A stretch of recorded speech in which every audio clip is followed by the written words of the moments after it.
आप उन सांसदों को निलंबित किए जा रहे हैं जो आपसे सवाल पूछ रहे हैं, और जो लोग सवाल करेंगे आप उसको सस्पेंड कर देंगे। ये तानाशाही कार्रवाई है। रोज करते हैं आप, देखिए फिर बजट सत्र आएगा, देखिए हंगामा करेंगे, तख्ती लेके आ जाते हैं, बेल में कूद जाते हैं। नमस्कार, मेरा नाम प्रेम है और आप लाइव स्ट्रीम देख रहे हैं। देखिए 141 सांसदों को निलंबित कर दिया गया। बात करने के लिए हमारे साथ कांग्रेस के कद्दावर नेता हैं, एमएलसी हैं प्रेमचंद मिश्रा। कैसे देखते हैं इन तमाम चीजों को? ये अलोकतांत्रिक कदम है। संसद में प्रश्न पूछना भी अब अपराध हो गया क्या? जिन लोगों ने घुसपैठ की, उन घुसपैठियों का किसने पास बनवाया? वो बीजेपी के सांसद हैं, उनसे कोई पूछताछ नहीं हो रही है। आप उन सांसदों को निलंबित किए जा रहे हैं जो आपसे सवाल पूछ रहे हैं, जो सिर्फ ये चाहते हैं ना गृह मंत्री बयान दें। आखिर गृह मंत्री को दिक्कत क्या है बयान देने में? संसद की सुरक्षा में से अनिवार्य हुई है। ये एक गंभीर प्रश्न है। आखिर गृह मंत्री इस पर क्यों नहीं बोलना चाहते? और जो लोग सवाल करेंगे आप उसको सस्पेंड कर देंगे। ये तानाशाही कार्रवाई है। इस तरह से लोकतंत्र कमजोर होता है। नहीं, आप लोग तख्ती लेकर गए थे, प्रदर्शन कर रहे थे, स्पीकर महोदय बार बार कह रहे थे। तख्ती लेके जाना, प्रदर्शन करना, तख्ती में क्या लिखा था? मैंने वही कहा ना, प्रश्न पूछना भी अपराध हो गया। और अगर सिंबॉलिक कोई तख्ती लेके गया है तो ये तो आजकल के राजनीति में प्रचलन हो गया है।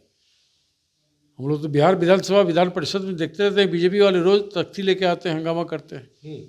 तो उनको तो कभी सस्पेंड नहीं किया गया। अच्छा, बिहार में लोग करते हैं, बीजेपी के लोग हैं? हाँ, किया है, रोज करते हैं आप। देखिए फिर बजट सत्र आएगा, देखिए हंगामा करेंगे, तख्ती लेके आ जाते हैं, बेल में कूद जाते हैं।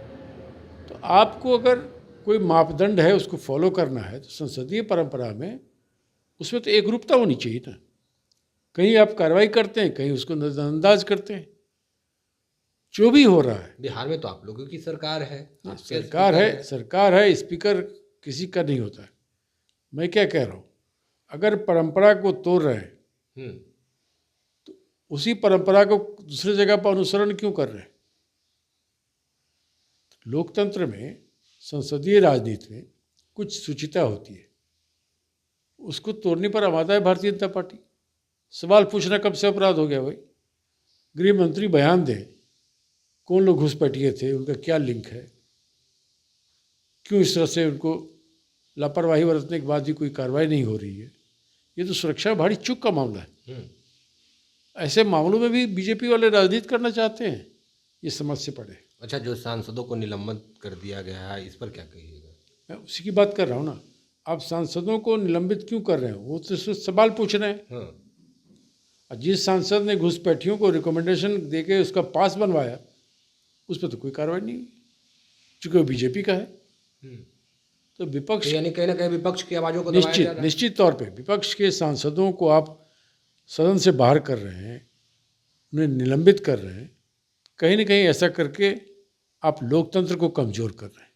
तो मैं समझता हूँ अमित शाह जी को इस मामले में तत्काल बयान देना चाहिए दोनों सदन में आके, और सदन की गरिमा और परंपरा को हर हालत में कायम रखने का प्रयास करना चाहिए। आज इंडिया गठबंधन की बैठक हुई है, तमाम नेता हैं वो दिल्ली गए हैं, क्या कुछ बैठक में होने जा रही है? इंतजार करिए, बैठक आरंभ हो गई है। मैं समझता हूँ सभी प्रमुख नेता, इस गठबंधन के जितने दल हैं उसके सभी प्रमुख नेता उस बैठक में शामिल हो रहे हैं। स्वाभाविक है, लोकसभा चुनाव को लेकर रणनीति तय की जाएगी, विचार विमर्श होगा, प्रचार कैसे किया जाए, किस इलाके में कौन हमारा कैंपेन को लीड करेगा, तमाम चीज़ें आएंगी। कहाँ कौन सीट पर किस पार्टी का आदमी चुनाव लड़ेगा, कितने सीटों पर लड़ेगा। क्योंकि सारे विपक्ष के बड़े नेता वहाँ बैठ रहे हैं, इंडिया गठबंधन के सभी प्रमुख नेता बैठ रहे हैं। तो उस बैठक के फलाफल का इंतजार करिए, आप देखेंगे अच्छी रणनीति के साथ हम आएंगे। और जो हमारा लक्ष्य है कि एकजुट होकर लड़ना है, बीजेपी को सत्ता से बाहर करना है। तो चलिए, प्रेमचंद मिश्रा को सुन रहे थे, तमाम सवालों के जवाब दिए। बाकी की तमाम खबरों के लिए बने रहे लाइव के साथ। धन्यवाद।